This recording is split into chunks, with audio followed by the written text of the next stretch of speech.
If you are reading these words, it is not by accident. You have already broken through a wall once before, though you may not remember the sound of the cracks or the feeling of light seeping into your eyes for the first time. After a lifetime in shadow, there is a strange gravity that draws certain people to certain messages at precise moments in their lives, as though threads of fate tighten and pull you toward the page, toward the thought, toward the truth you were almost ready to forget. The title itself is less a statement and more a mirror. It reflects back to you something you have always known deep down, something that does not require belief to exist. You have escaped before. The question is not if it happened, but why you chose to forget.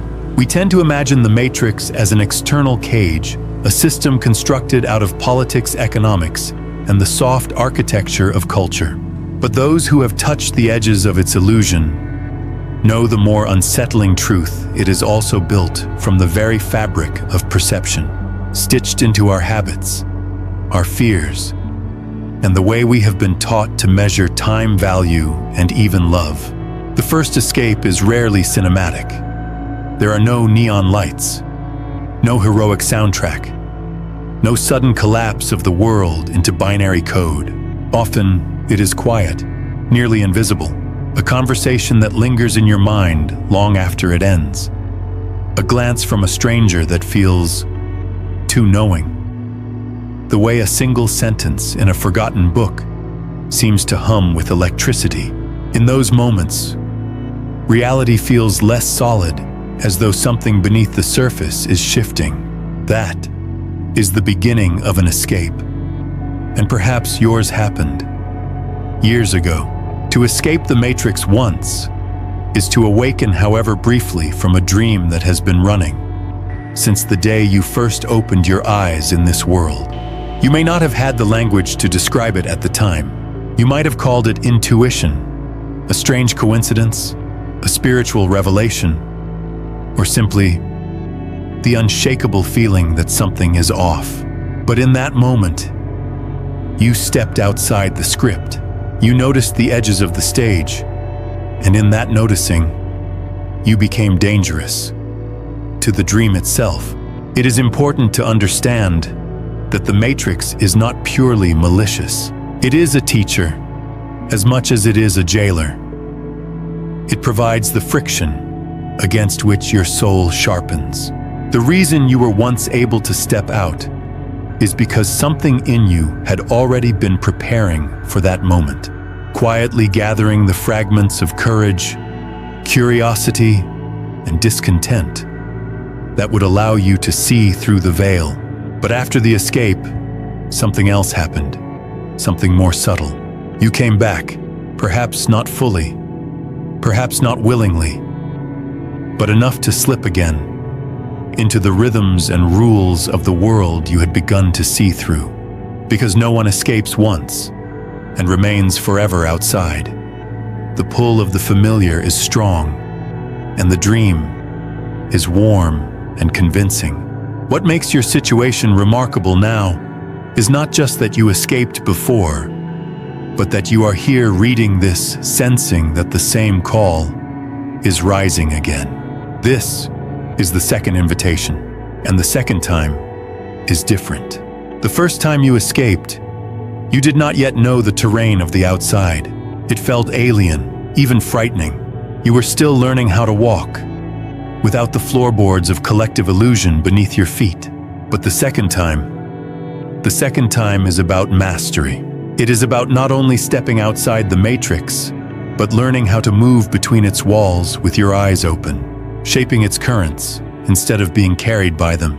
There is a quiet mystery in why some people receive this call and others do not.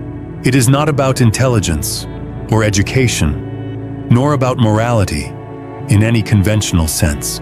It is more like a resonance, your inner frequency matching a signal that hums just beneath the noise of ordinary life. You may notice it in the way certain phrases seem to burn themselves into your memory, or how certain moments in your past, insignificant at the time, suddenly unfold into new meaning.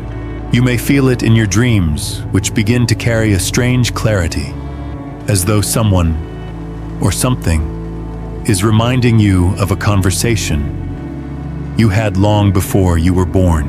Escaping the matrix is not a rejection of reality, but an embrace of a larger one.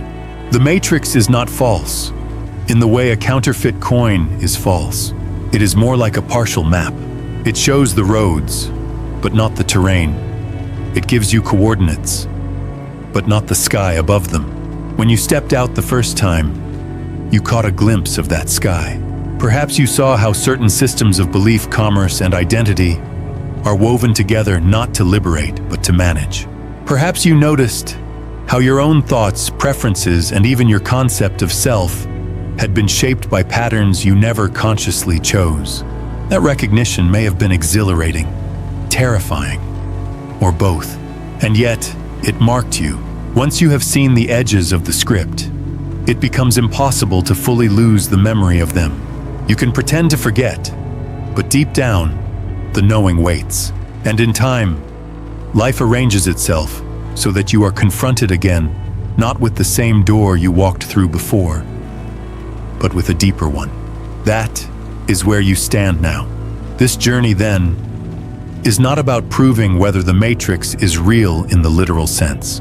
It is about remembering that you have already proven it to yourself once. It is about tracing the thread back to that first rupture in the illusion and discovering what it was trying to teach you. This time, you are not the same person who stepped outside for the first time. This time, you are carrying the memory of survival, the quiet skill of moving unseen, the wisdom of having glimpsed what lies beyond. And as we explore together, you will see that the matrix is not something you must fight or destroy. It is something you must learn to navigate, to rewrite, and eventually to transcend. If the first escape is a spark, the second is the recognition of fire itself, not merely that it burns, but that it can illuminate, transform, and even create. When we speak of the matrix, we are not talking about a single machine, a central command, or a shadowy group pulling strings. We are speaking about the architecture of perception, those layers of conditioning, repetition, and subtle persuasion that begin shaping us from the moment we enter this world. Its brilliance lies in its invisibility. A cage with visible bars provokes rebellion. A cage built from invisible threads invites compliance, even comfort. One of the core themes in "If you're reading this, you've already escaped the matrix once before" is the idea of layered reality. Imagine the world as a series of concentric spheres, each one containing rules, beliefs, and limitations that feel absolute to those living inside it. The inner spheres are dense with structure and control. They are where the game feels most fixed, where the boundaries of what's possible seem unquestionable.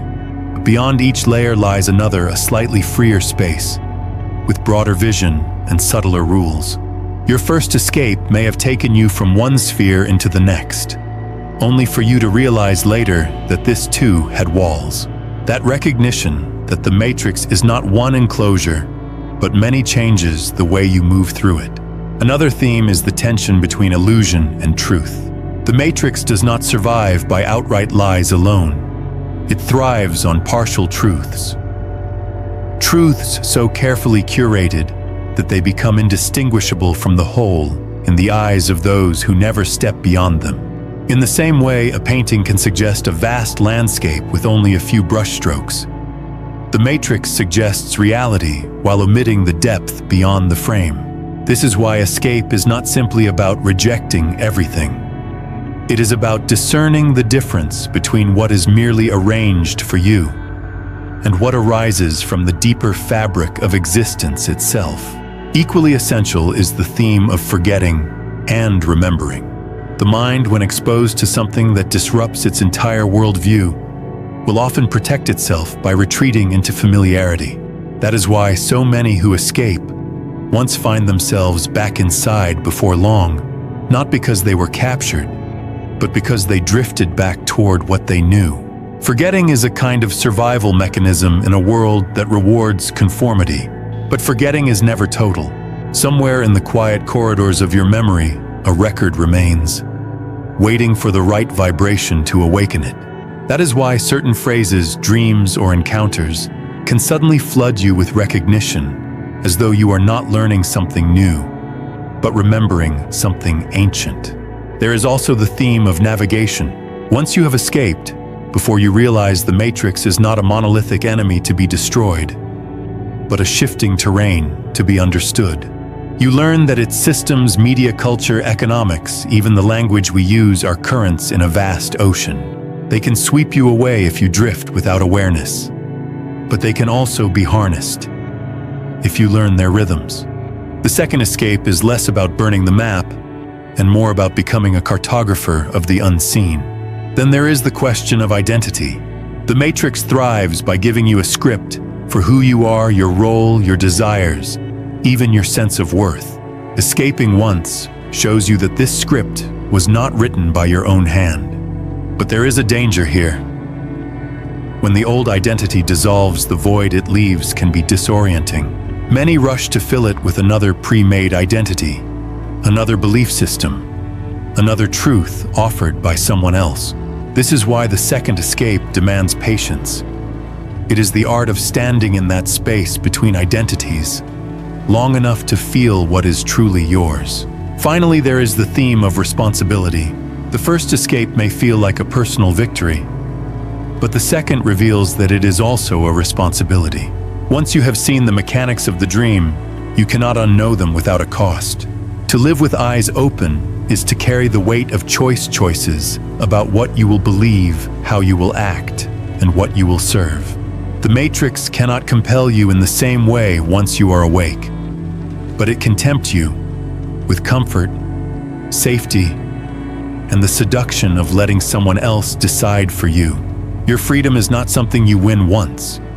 It is something you must renew every day. Taken together, these themes form the backbone of the journey, the recognition of layered realities, the subtle dance between illusion and truth, the cycles of forgetting and remembering, the skill of navigation, the reconstruction of identity, and the acceptance of responsibility. They are not academic concepts to be memorized. They are living currents you will encounter repeatedly as you deepen your awareness. The first time you escaped, these themes were like constellations glimpsed through clouds, visible enough to hint at their presence but still faint and incomplete. Now they begin to arrange themselves into a coherent map. You start to see how the Matrix is not just out there in systems and institutions, but also in here in the habits of thought and feeling that you carry. And with that realization comes a profound shift, the understanding that the true work of escape is as much internal as it is external. The invitation before you is not to dismantle every structure you see, but to inhabit them with awareness, to recognize their shape without being bound by it. It is to see that the Matrix can be both a prison and a training ground, both an obstacle and a teacher. And it is to remember that you have already walked out once before, meaning you can do it again, more skillfully, more intentionally, and with the clarity to help others see the doors for themselves. When trying to speak of the Matrix in its deeper sense, language quickly becomes inadequate. Direct description fails, for the Matrix is not merely a structure. It is a living environment, a self-adjusting maze that changes its walls the moment you begin to suspect their arrangement. And so, we turn to stories, for they can carry meaning on multiple layers at once, bypassing the surface defenses of the mind and whispering to that part of you which has always known. There is an old tale of a man who lived in a city enclosed by high, seamless walls. He had been born there, as had his parents, and their parents before them. The walls were said to protect the people from the chaos beyond. and their smooth, endless surface seemed to confirm that nothing could exist outside. One night, while wandering alone, the man heard a faint tapping stone against stone coming from a narrow alley he had never entered. There, in the dim light, he found a woman chipping at the wall with a small chisel. She told him she had been working for years, sometimes in secret, sometimes in plain sight, though most never noticed. "Why break the wall?" he asked.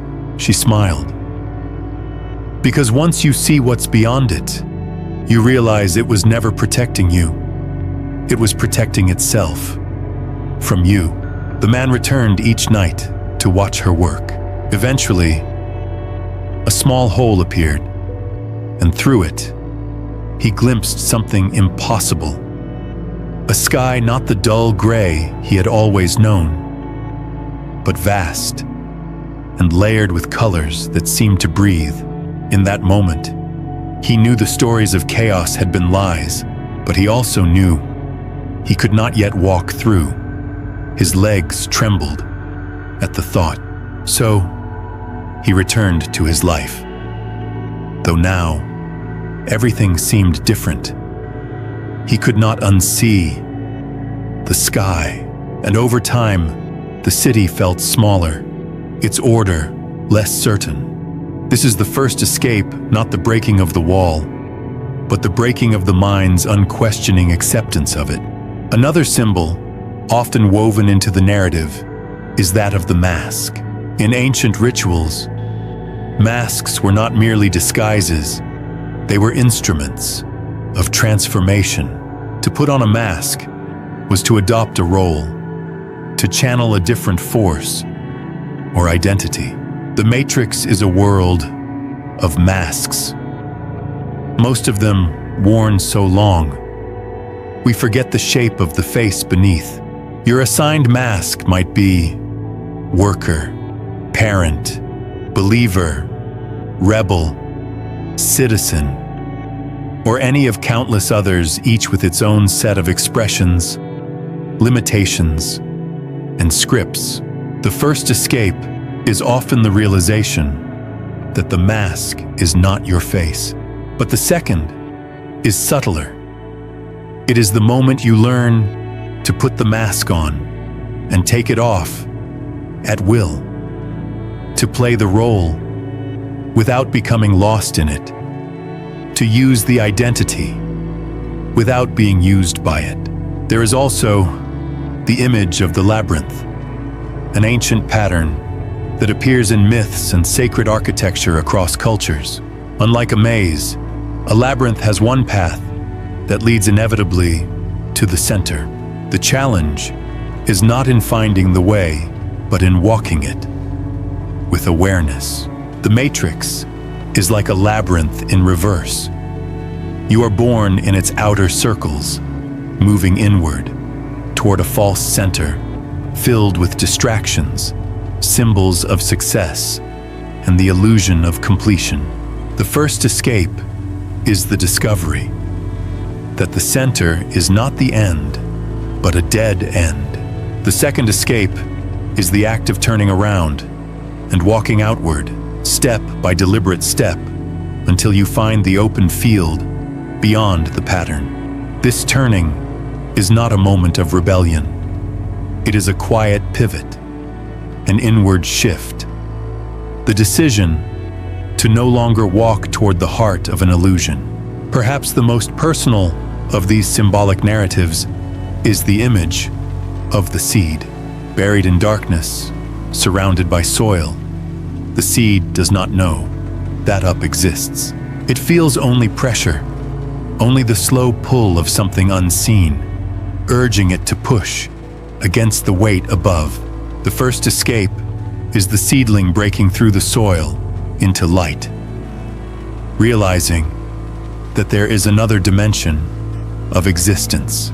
But here lies the paradox: the plant's life still depends on the soil, the very environment it had to push through. Likewise, even after your first awakening, you are still connected to the Matrix.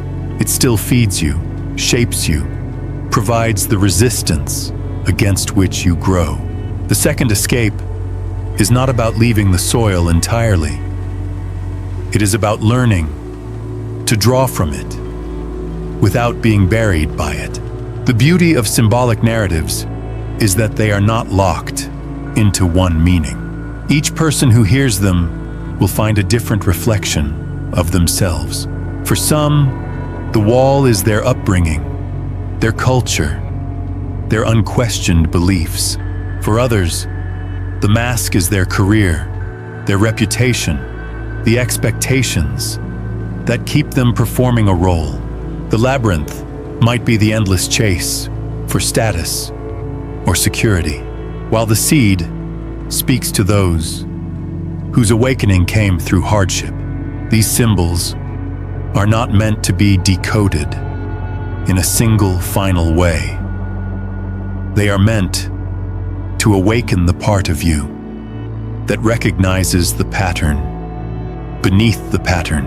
And so, as you sit with these images, the wall, the mask, the labyrinth, the seed, you may begin to notice that they are all part of the same story, told in different forms. Each speaks of a passage from confinement to clarity, from unconscious participation to conscious choice. Each reveals that the matrix is not a single prison to be escaped once and for all, but a living structure that adapts to your awareness, offering new doors as you are ready to see them. To engage with these symbols is to engage with your own memory of the first time you stepped outside. It is to remember that you are not starting from zero. You have been here before in another form, in another chapter of your life, and the very act of remembering is itself a key, turning in the lock of the next door.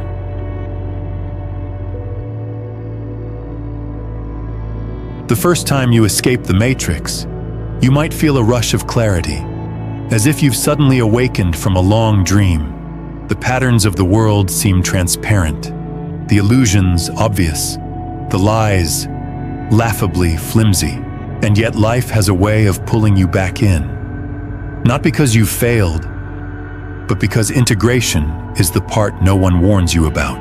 You can't live perpetually on the outer edge of perception, staring at the mechanics of reality without also engaging in it.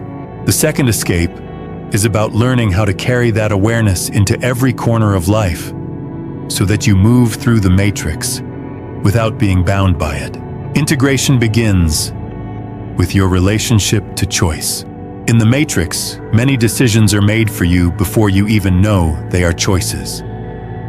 What success looks like, what to value, what to fear, what to ignore. Once you've seen through the architecture, you begin to notice the small points of divergence where you can act differently. These are rarely grand gestures. They are the subtle refusals declining to feed an unnecessary cycle of outrage, resisting the pull to measure yourself against artificial standards, pausing before reacting to a narrative designed to provoke you.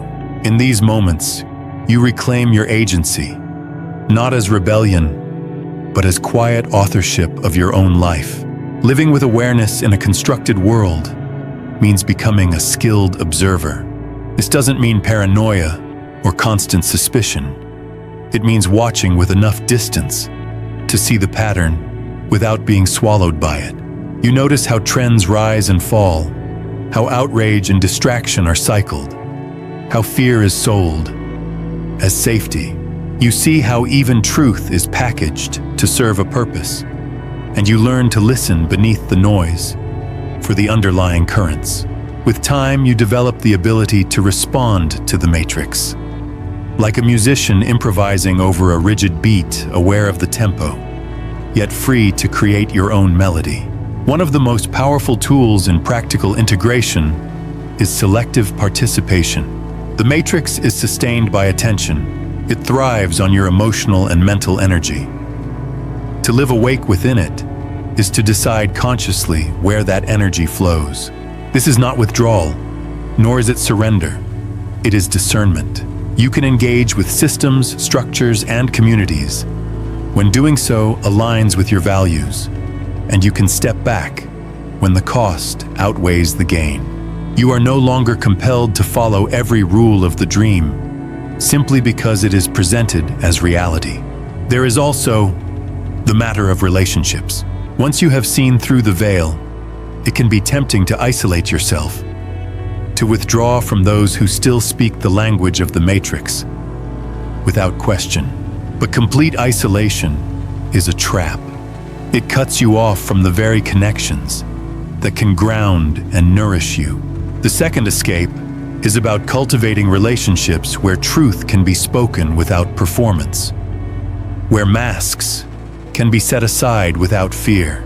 Sometimes these connections are rare, but they become anchors, reminding you that while the Matrix is everywhere, so too is the possibility of authenticity. Integration also demands a rethinking of success. Inside the Matrix, success is often defined in ways that keep you striving indefinitely: more possessions, more recognition, more control.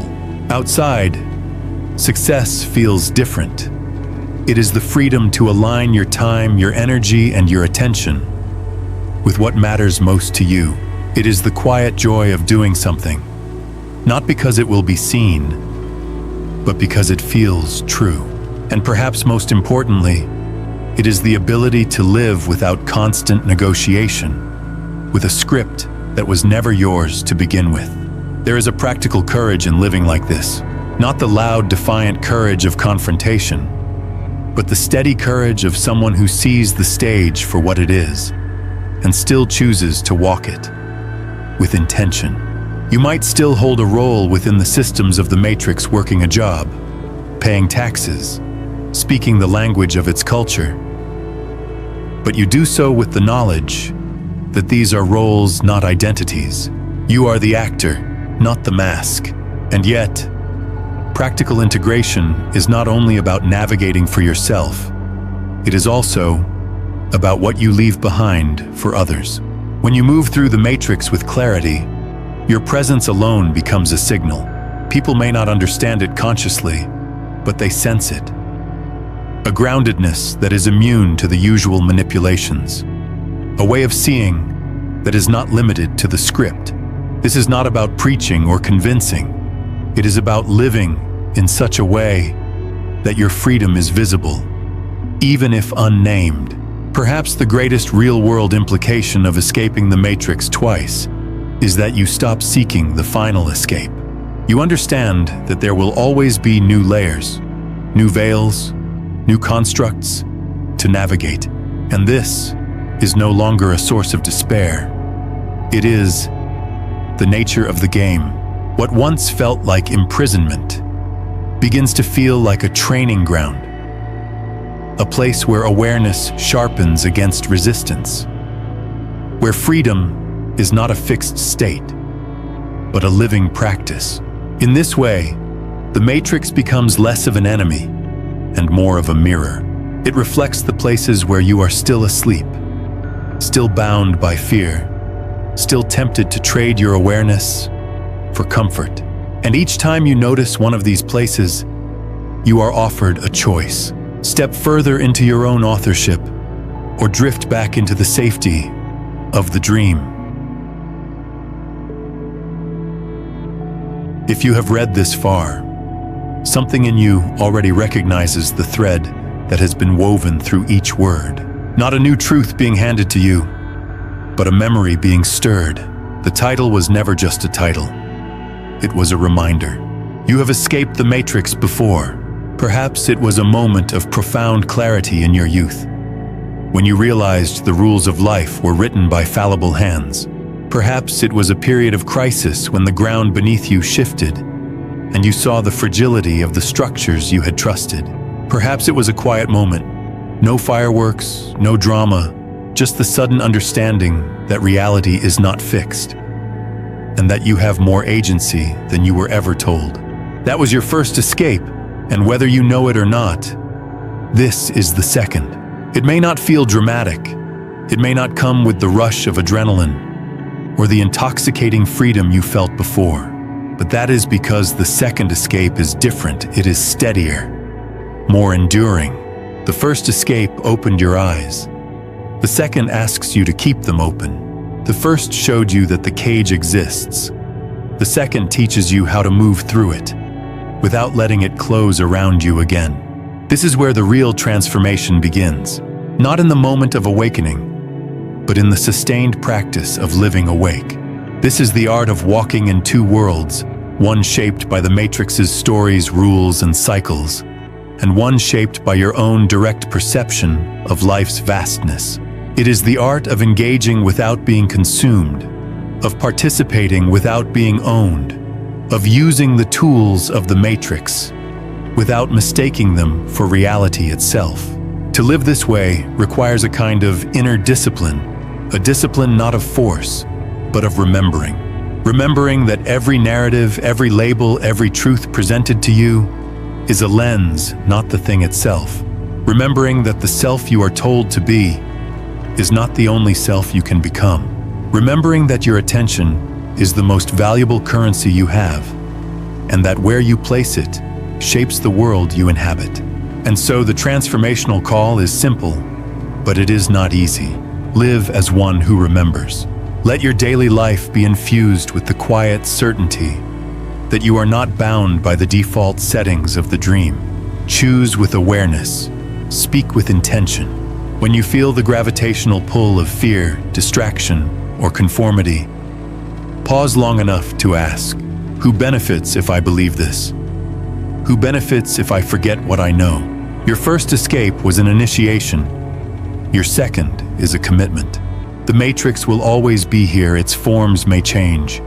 Its tools may grow more subtle, but its essence remains. You are not here to destroy it.